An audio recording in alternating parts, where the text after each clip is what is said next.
कि ब्याज क्या होता है। ठीक है, साधारण ब्याज की बात करेंगे। पहले वाला ब्याज,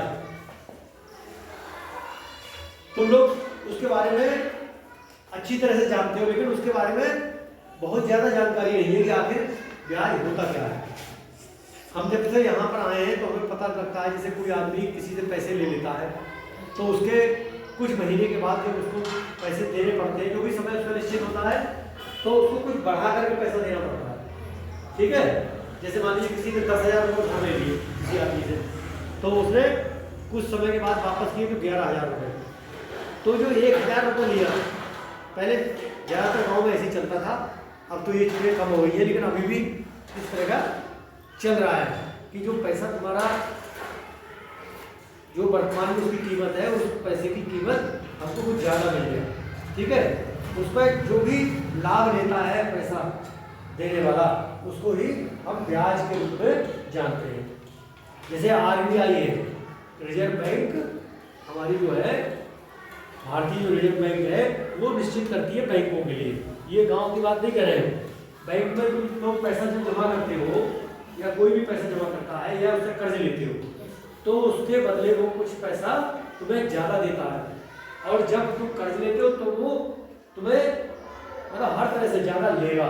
जैसे मान लीजिए तुम्हारे दादा हैं, उन्होंने इंजन लिया, या पिताजी ने और कोई कृषि का यंत्र लिया या खेती के लिए पैसा लिया, तो उस पैसे को तुम जब लोगे उसके बाद उसको जब जमा करने जाओगे तो उसका एक निश्चित ब्याज होता है। ब्याज का मतलब कुछ पैसा अधिक लेकर के तब आप जो है उस पैसे को जमा करेंगे। वो पैसा जो है बैंक वाला ज़्यादा लेगा आपसे, तब आपकी वापसी होगी पैसे, यानी उसकी कीमत कुछ ज़्यादा आपको देनी पड़ेगी। अब अगर आप बैंक में जमा करते हैं अपने पैसा, जैसे मान लीजिए आपने पैसा जमा कर दिया और जब आपका पैसा पड़ा रहेगा उसमें, तो आपको बैंक भी कुछ पैसा ज़्यादा करके देती है, आपका पैसा बढ़ जाता है। उसी पैसे को हम ब्याज के नाम से जानते हैं। ठीक है, ब्याज भी तरह तरह के होते हैं। तो यहाँ पर हम साधारण ब्याज की, जैसे एक होता है साधारण ब्याज, एक होता है चक्रवृद्धि ब्याज।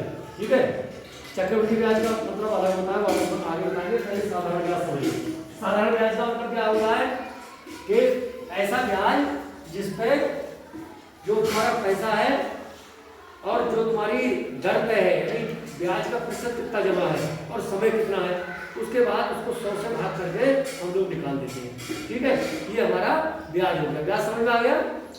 हम किसी बैंक से कोई कर्जा लेते हैं, तब बैंक उसके बदले हमसे कुछ अधिक पैसा लेकर के वसूल करते हैं। ठीक है, या हम किसी बैंक में पैसा अपना जमा करते हैं तो हमको उस पैसे का कुछ ज़्यादा पैसा बैंक देती है।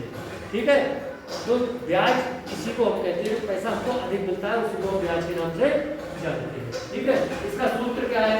देखिए, साधारण ब्याज है वो कैसे निकलता है? साधारण ब्याज,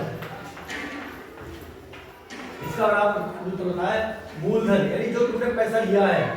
ठीक है, मूलधन जो तुमने पैसा लिया उसको हम कहते हैं मूलधन, और गुणा समय, यानी कितने समय के लिए लिया है, और गुणा दर। ठीक है, चाहे दर पहले लिख दो चाहे बाद में लिख दो, एक ही चीज, और बटे 100। ठीक है, वैसे इसको पहले दर कर दो फिर समय कर दो। ठीक है, पहले यहाँ पर दर लिख दो।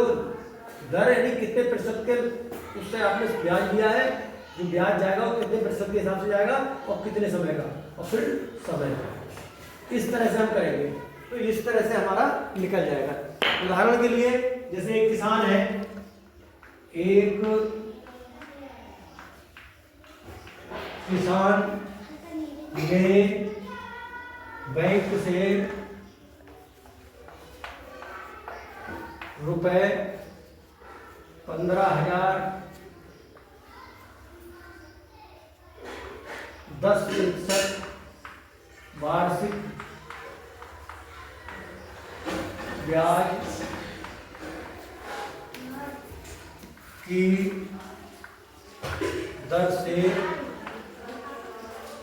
3 वर्ष के लिए लिया। कितने साल के लिए? 3 वर्ष के लिए।